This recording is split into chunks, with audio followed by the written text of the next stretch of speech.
નમસ્તે ફ્રેન્ડ, આજે હનુમાન જયંતિ છે તો મારા છોકરાએ મને પૂછ્યું કે મમ્મી આપણે શું બનાવવાનું છે. તો મને યાદ આવ્યું કે હનુમાન જયંતિના દિવસે મારા મમ્મી છે ને એ ફટોફટ બનાવતા લાડવા, અને એ જ રીતથી આપણે લાડવા બનાવશું. તો એના માટે જો અમે ગુજરાતી લોકો ભાખરી બનાવી, એ આ ભાખરી છે. એ ભાખરીના આવડા આવડા કટકા કરી લેવાના.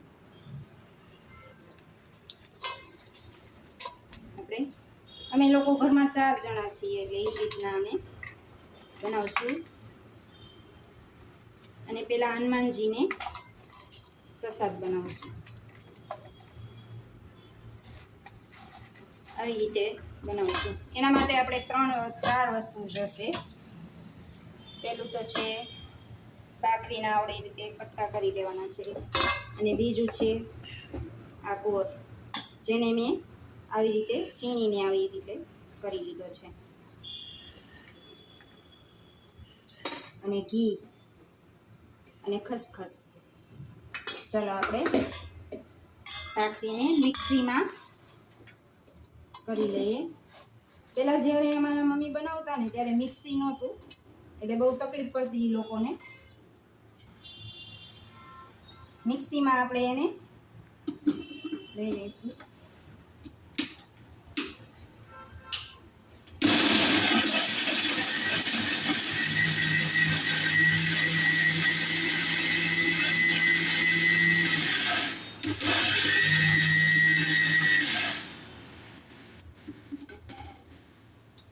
તમે જોઈ શકો છો. આ જ રીતે આપણે બીજી વાર પણ કરી દઈશું.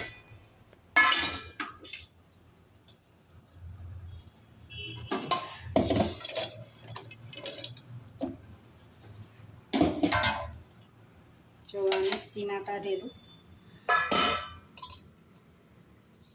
બહુ એકદમ ઝીણું નથી કરવાનું. મારા મમ્મી તો એકદમ હાથેથી કરી, ચાયણીથી ચાય.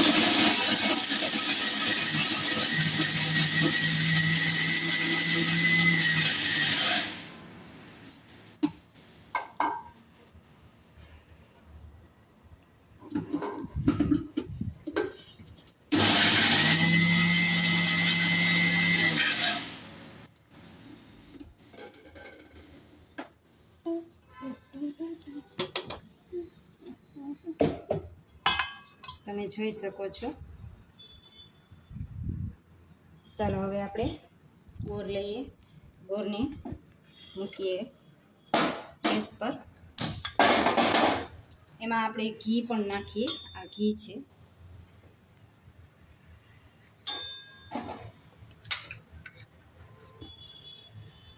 એને ગરમ થાય ને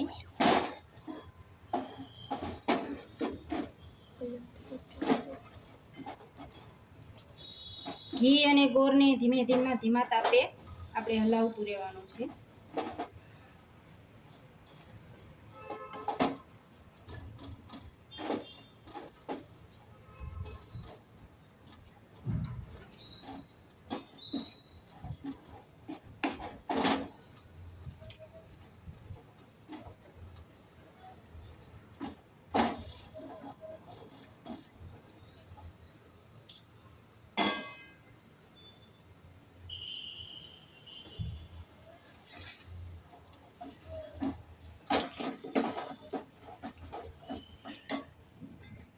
ધીમા તાપે આને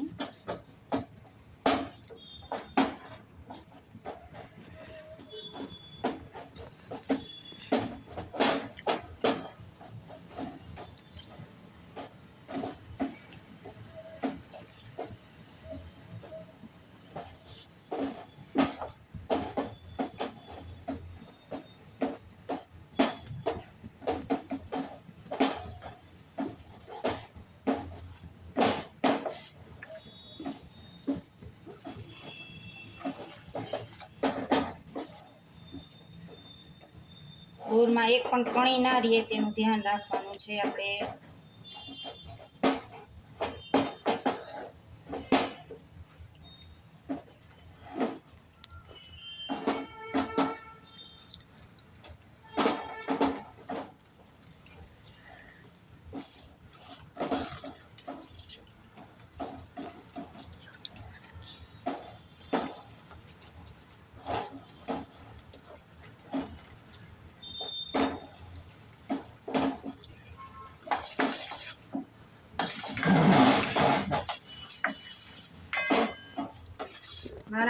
આવી રીતે જ અમને બધાને બનાવીને ખવડાવતા. આજે મને પણ થયું ચાલો મારા મમ્મી જેમ બનાવું, અને આમાં ટેસ્ટ પણ વધારે આવે છે. ને જે લોકોને ઘી ઓછું ખાવાનું ડૉક્ટરે કીધું હોય ને એના માટે તો બેસ્ટ છે. આમાં આપણે ઓછું ઘી નાખીને તોય મસ્ત થશે આપણી.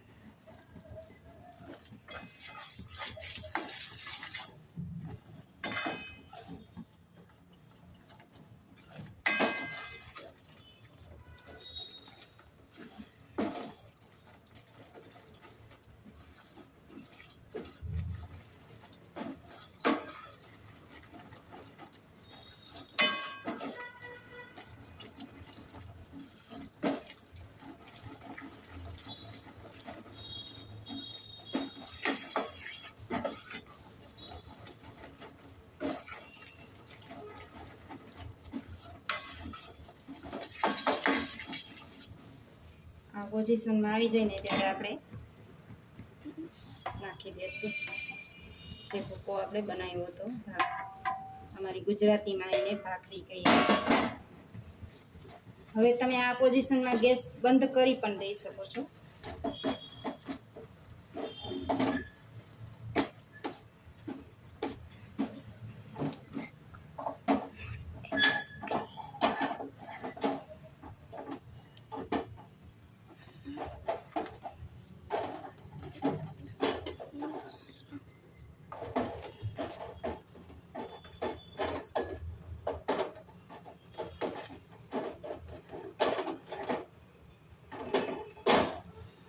તમે જોઈ શકો છો.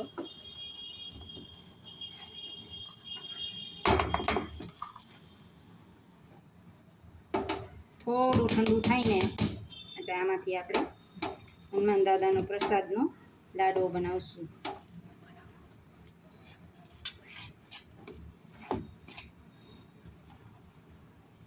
આ ખૂબ ટેસ્ટી લાગે છે.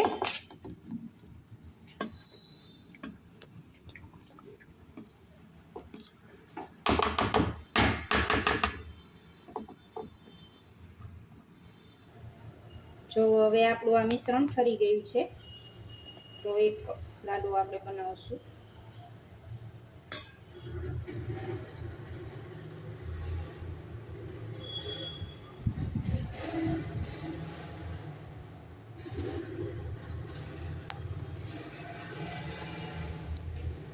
જો આ, અને આનામાંથી આપણે ખસખસ મૂકશું. આ અમારા ગુજરાતી લોકોનો હનુમાન જયંતીનો હનુમાન દાદીનો લાડવો, અને આની સાથે અમે દાળ ભાત શાક હનુમાન જયંતી નિમિત્તે આ લાડવા બનાવીએ છીએ અમે. Thank you. રાધે રાધે.